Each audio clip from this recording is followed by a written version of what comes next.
So today we're going to do a video on how to collect a TMR sample. One of the things that's most important is to get a fresh sample as quick or as rapidly as you can after it's been delivered, so that this is representative of the actual TMR before it has been picked through by the cows. So before coming out to the dairy, we stopped by Menards, got a new clean bucket, a trowel, a whisk broom, along with a dustpan in order to collect and separate our samples.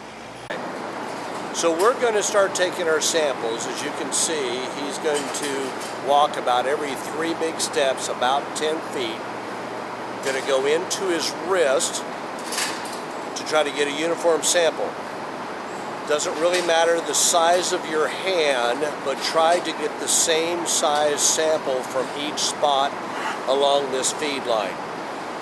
We want to make sure that we're getting a uniform, even sample all the way along this feed line. So this feed line is a little over 100 feet long. We're going to take at least 10 samples along here.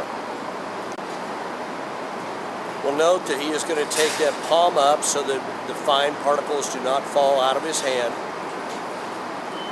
And again, he's at the end of the line.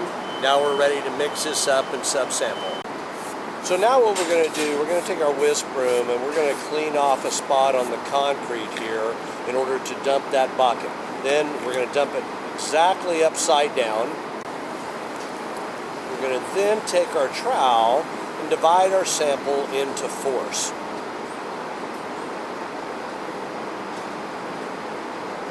Dividing this into fourths in order to get that amount, about a fourth of what we took.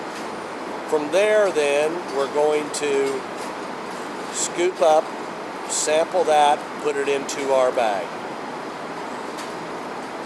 So clearly we don't want to start with too much, and even if need be, we could have even quartered that sample again down to 8s. Now we just put that simply into our bag. We've already got it pre-labeled, and we've got our TMR sample done.